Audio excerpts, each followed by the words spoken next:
Hi, I'm Guy Hutchinson. This is Pointless Nostalgia. What happened to these Smurfs? I don't know. This is a very good mural. I like the style of it. Just wish the Smurfs had heads. I'm still in Des Moines. This is day 2 of being in Des Moines. Later today will be Animate Des Moines day 2, which you'll see tomorrow. But today, it's morning, we're walking around. We're gonna see some historic sites here. And right behind me on this side, let's turn slowly so nobody gets vertigo, is the Hotel Savory. Now this is a historic hotel, very, very old. A lot of famous people have stayed here. One of my favorite weird celebrities lived here for 8 years. We're gonna go inside the lobby. We'll see what's in there. I'm gonna match up some interesting photos I have of different famous people here, and it should be a lot of fun. Then we're gonna be wandering around. We're going over to the convention center because I wanna show you before the show starts. I wanna match up some photos from when Elvis Presley was there and when Ozzy Osbourne bit the head off a bat. So we're gonna do all that today, probably more. I got a lot of stuff, so let's go. So here's the hotel. This is the 4th Street side of the hotel, and I'm gonna specifically talk to you about this window right here.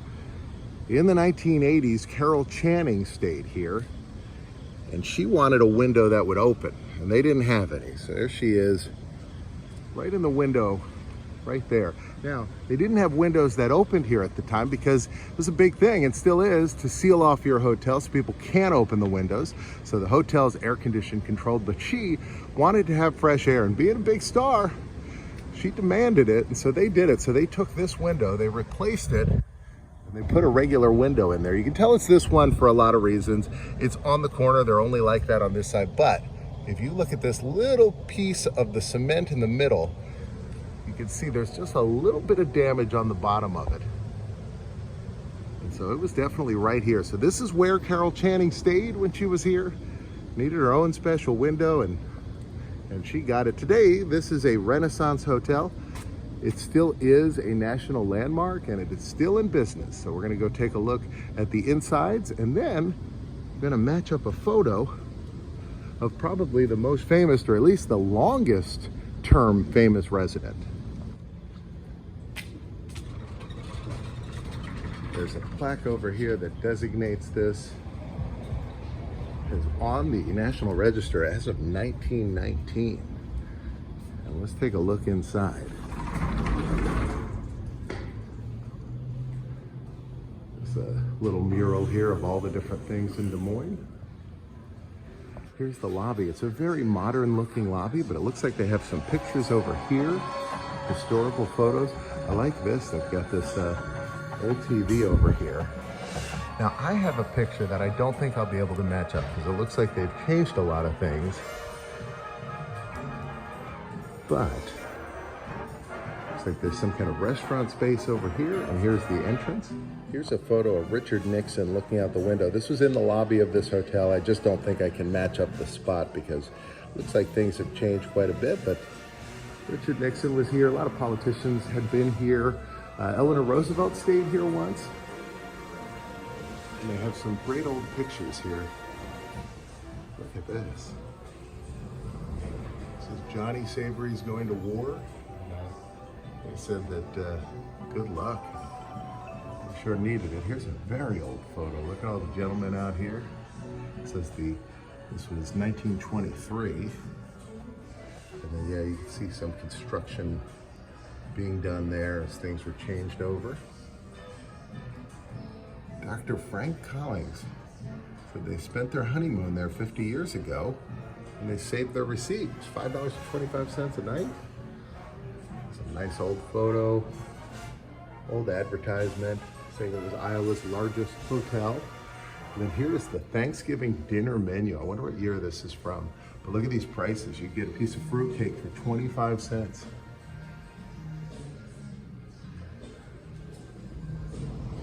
Look at this old letter from the 1800s, 1873.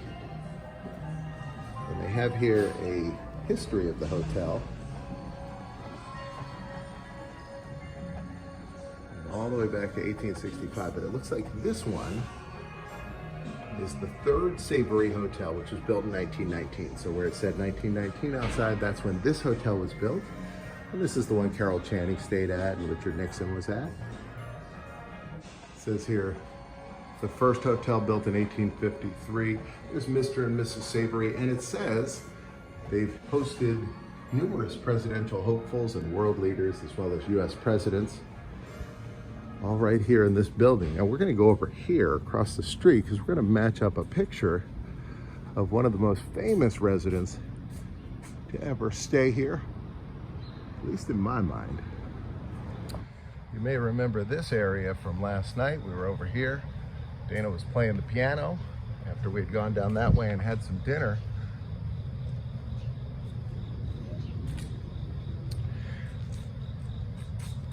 In the 1980s and 90s, Tiny Tim lived here. Now, Tiny Tim, not from the Charles Dickens novel, but instead, he was a famous novelty singer, played the ukulele, got married on, I think, the Johnny Carson show,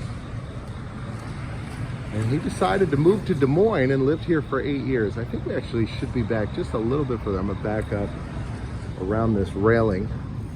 This big frog here. Yeah, I think that's about where we would be. And here's a picture of Tiny Tim. This is with a guy who did an interview with him, and you can see the Hotel Savory awning there in the background. And you can see this in the foreground. And Tiny Tim was here for 8 years, said it was a wonderful place to live, recorded a couple videos that are on YouTube, a couple of interviews from Iowa talking about how much he loved Des Moines and why he lived here. But he lived in here for 8 years.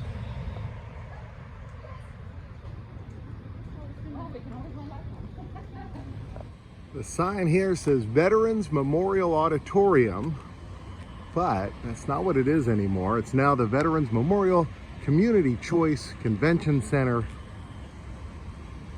A lot of famous things happened in this building. Behind me is the newer arena, and so when they built this arena here, they had this old auditorium that has a great and storied history. And so what they did was they gutted it on the inside and they turned it into the convention center. They built onto it too, so I think only 3 of the walls are original, but there's a couple of these marquees. So I'm going to show you this one, and I'll show you where the other one is. I found it last night, and it's in a weird, interesting place. Here's a shot of one of the marquees. Elvis performed here early on in his career when he was just starting to get very big, and then he performed 2 more times in 1974, and then in his 4th to last concert in June of 1977, Elvis performed in here. But that's not the only rock and roll history in here. I'm gonna go around to the other side of the building here. The building actually goes to a nice high point, and I'll show you that. So here it is. This used to be the front of the auditorium. Now the entrance, well, there is an entrance here, but there's multiple entrances now. This used to be the front. I'm gonna show you some pictures of the building on an old postcard, then we're gonna go inside. It's early in the morning today, so it's not super busy right now, but this road is a lot busier than it used to be. Here's a look at it, and I have all my notes here. It opened 1955, and it was 2010 when they closed it to make it into a convention center. And I thought it was a different place than where we were going to be for this show, but I'm super excited because I found out that this is a place where some cool wrestling history happened as well. If you've ever watched the Brawl for All on WWE TV, in 1998, it was this weird shoot fighting thing that they did. They were trying to kind of change things up. It was the Attitude Era, and they wanted to do something different. So they tried this shoot fighting, this like MMA thing where it was, you know, a non-scripted bout. And it was in this building where they had one of those matches where Bart Gunn KO'd the Godfather.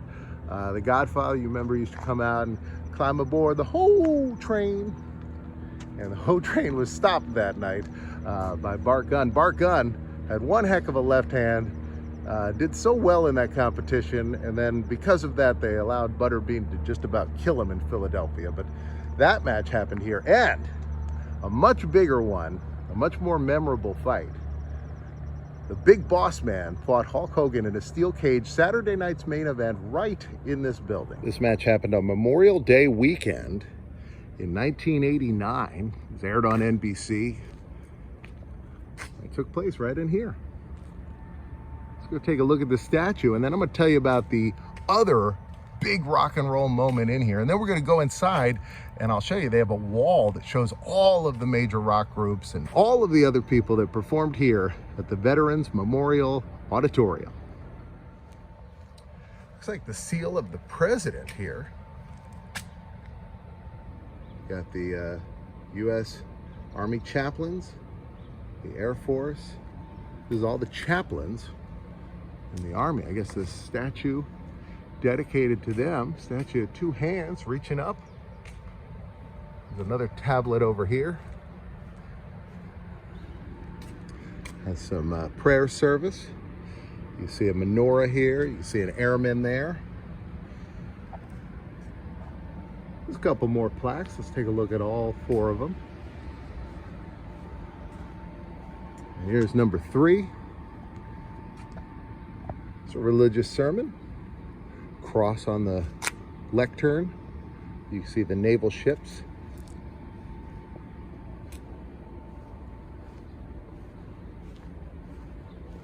And then here is the last one. You got your helicopters, you got your Air Force, see the combat boots here. And these brave soldiers, hands folded in prayer. And I'm thinking, that's what these hands are meant to represent. Artist says Bennett, sculpted 1994. And they're big hands. They're big, big hands. Animate is still going on. I'll show you day 2, which will be later today, but I'll show it to you tomorrow. They've got some of the different acts up here, including Elvis. Talks about the different circuses that were here.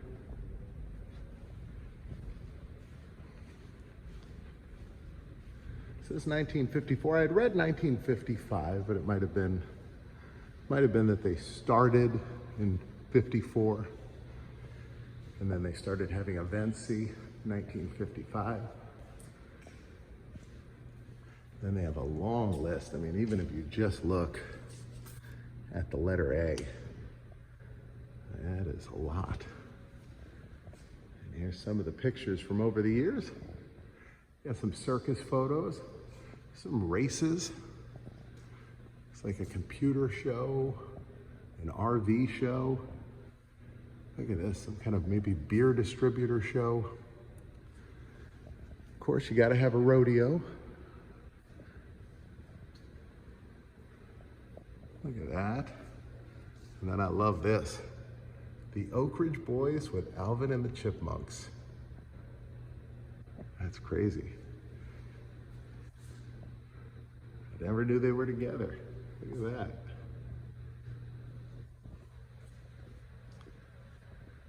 Got some boxing here, some basketball.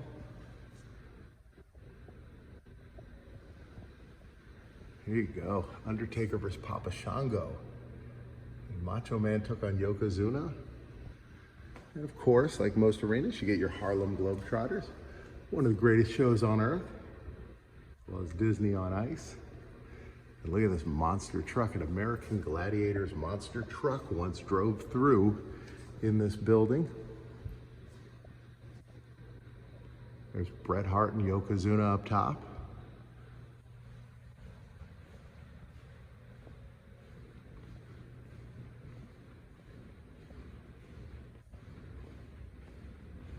Now they have a whole thing here on the different renovations and other things that have happened here, some of the bigger events, and they show, you can see how they totally gutted this, but saved some of the outside of the building. Here's a good look at what the inside of the building once looked like. And there's these guys. And that's right over there, we just saw that. Now they talk about rock and roll here.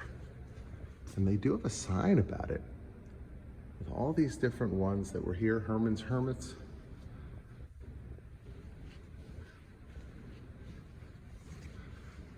Now let's go right over here. I'll show you this. This is great. They have tickets from all kinds of different concerts that appeared here. I mean, you name it. Got Elvis Presley in '56 as well as Lawrence Welk, Sam Cooke, Johnny Cash. Here's Aerosmith. There's a boy band down here. Is that the one with Joey Fatone, I think? Johnny Russell, Merle Haggard. There's a Van Halen ticket up here, and Helen Reddy singing I Am Woman, Hear Me Roar right inside this arena. Here's the Monkees. And then up here, I believe this is the exact show I want to talk about. Ozzy Osbourne. Here's a newspaper article from the next day. Rock singer leaves Des Moines with bat taste in mouth. This building, this is where Ozzy Osbourne was tossed a bat up on stage, and he thought it was a rubber bat. So he picked it up and bit the head off of it.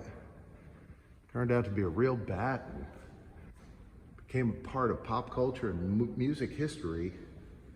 Ozzy Osbourne biting the head off a bat right in this building, right here.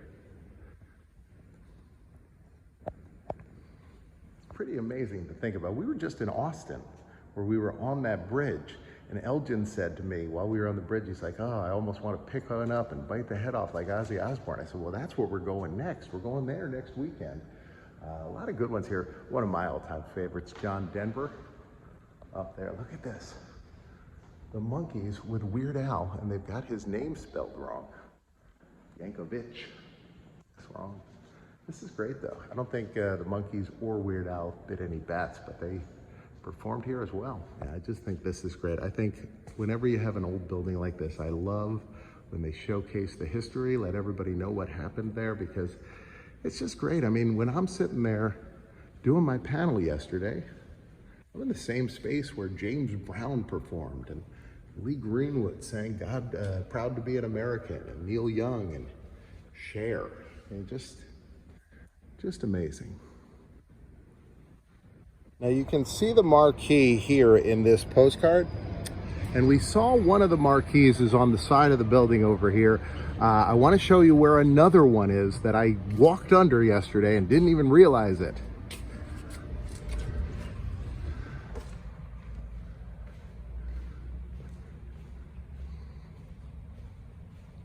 Now when you're walking in to animate, you walk down this hallway, and I'm going to show you the other marquee is right up on the wall here. And here it is. Now, if you watched my video yesterday, I concluded looking out at the convention floor, which is right down here. But they've got it all curtained off right now. The show hasn't opened yet. But right up here, it would have said Elvis tonight, or the Monkees, Weird Al Yankovic, or Ozzy Osbourne. Right up on this marquee. And now it's right here inside the building. I just love that they preserved this. And you can see it's worn and weathered, and spent a lot of time outside from the 50s until 2010. And now it's here inside the building. So sometimes you gotta look up. I walked right under it, looking straight ahead, and totally missed it. Walk down a bit, now I'm near the skate park, which is on the water. We're gonna be visiting this pagoda here. If you see it across the river. If you look down here, you can see there's actually on the skate park, there's a giant skate truck. You know, the thing that holds the wheels in place. Looks like some guys are getting ready to skate. I'm gonna go check it out, and then we'll see how we get across the water. I guess we're gonna probably take this big giant bridge here.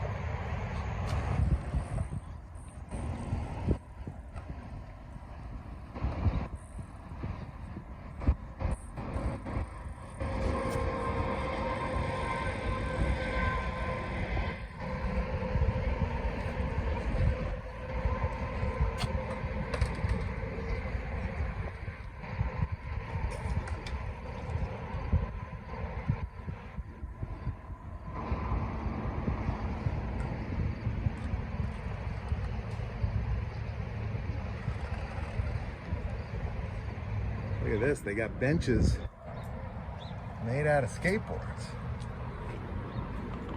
Let's take a look at the back of these actually. They look like they're all sanded down on this side and then on this side as well, but it looks like people have done some graffiti, put their name on there, left their mark.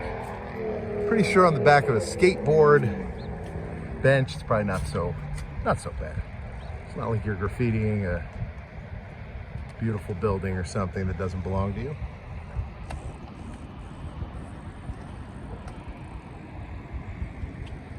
They have giant skateboards, has all the marking posts here. You can actually spin the wheels. It's pretty great. It's real beautiful out here today. Des Moines is a real beautiful city. I'm really glad I got to see it. Look at this. Like this, they have swings here and they're held up by a fishing pole. You can see a big giant bobber there. It's right here next to the water. Gonna cross this bridge, Capitol's over there, as well as that pagoda. And here we are, this is the Iowa Women of Achievement Bridge.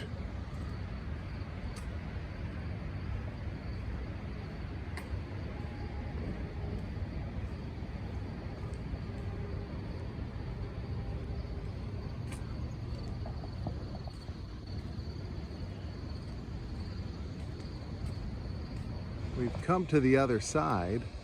I just want to give you your bearings. So the Veterans Memorial Auditorium where Ozzy bit the head off a bat, that's right over there. Also the Hotel Savory, it's right there. And we're going over here. Here we are at the Robert D. Ray Asian Garden. A very ornate little piece of china here in Des Moines. Now these are called foo lions. Some people call them food dragons as well. There's always two. There's the female and the male. This is the male, and he has his paw on the world. It should be a globe. That's what it's representing. And then the female, she has her paw on the baby. So she's protecting the baby. He's protecting the earth. I believe that's what they mean. They have those outside of the Chinese Theater in Hollywood.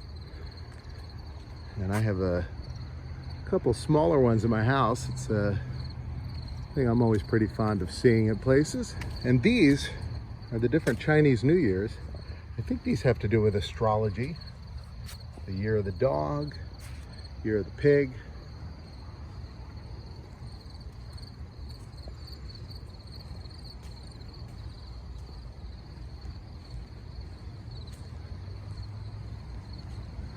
I've never been to China, but I've been to Epcot, and boy, this seems very familiar.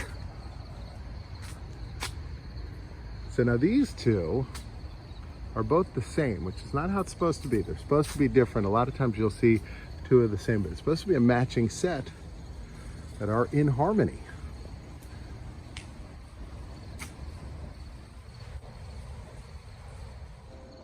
Look at this. This is amazing.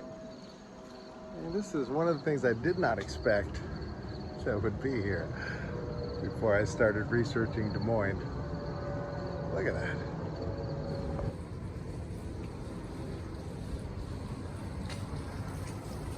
Now, up here, this was an exiled leader of China, and they've depicted him on these buildings, and he's always depicted with a line of ferocious beasts behind him, and he's sitting on a chicken.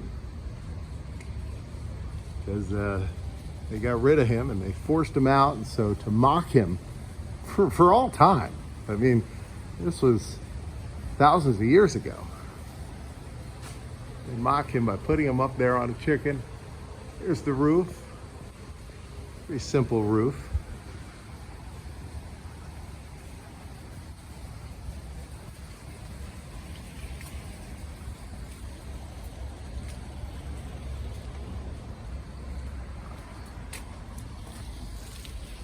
Yeah, this is really something.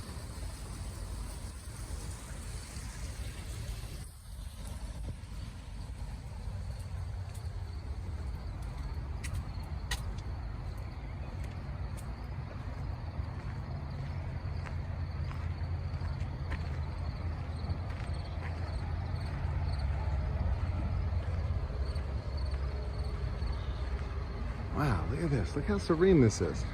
And I'm the only one here, which is also real cool.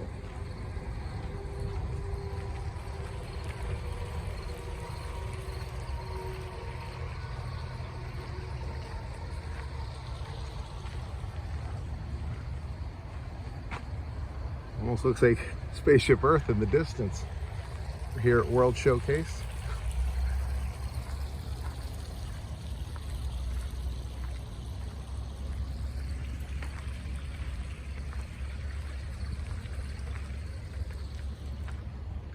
It says here, when Governor Ray watched 60-minute broadcast about Vietnam, it says he relocated 130,000 Vietnamese over here into different parts of Iowa, including Des Moines.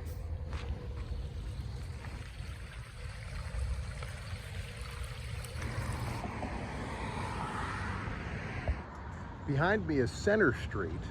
And they've redeveloped all of this. You can see the convention centers here, but this used to be a street full of houses, many, many years ago. And right on this street, and the two numbers that we're going to talk about are 330 and 400 Center Street. They would have been right back here where the convention center is. There's no buildings with that address anymore. The buildings we're going to talk about were demolished, but they would have been right up on this street right up here. And then pretty interesting in American history, it was right up this street at number 330 Center Street where Ronald Reagan moved. This was long before he was president of the United States, and he lived at 330 Center Street from 1933 to 1934. At that time, he was living in a boarding house, and he took a radio job at a radio station that's just outside of Des Moines. The call letters are Des Moines, but it's just outside of Des Moines. WHO, still on the air today. Reagan was a sports announcer, did all kinds of other announcing. And at this point, he was living in this boarding house, sharing a room with his brother Neil. And his career started to take off. So in 1934, he moved to an apartment, and he rented this room for another 3 years, right on this street. That was at 400 Center Street. And he lived there till 1937, and at that point, he took off for Hollywood. And in Hollywood, he made a name for himself, became a very big star, and then became the president of the Screen Actors Guild, and then became governor of the state of California and president of the United States. And so a big part of his career started right on this street, right here in Des Moines. And here's the backside of the Veterans Memorial Coliseum. Just think, Bart Gunn, raising those fists to the Godfather, Hulk Hogan slamming the big boss man in that steel cage, Elvis Presley gyrating his hips, Ozzy biting the head off a bat, all right in this building. That's going to do it for today. I'll see you back here tomorrow at 2 o'clock. It's going to be day 2 of Animate here in Des Moines. Right now, a box is going to pop up here and one over here. You can choose either one. I'm partial to this one, but I also like that one. So you must make a choice. See you tomorrow at 2 o'clock. Have a great rest of the day.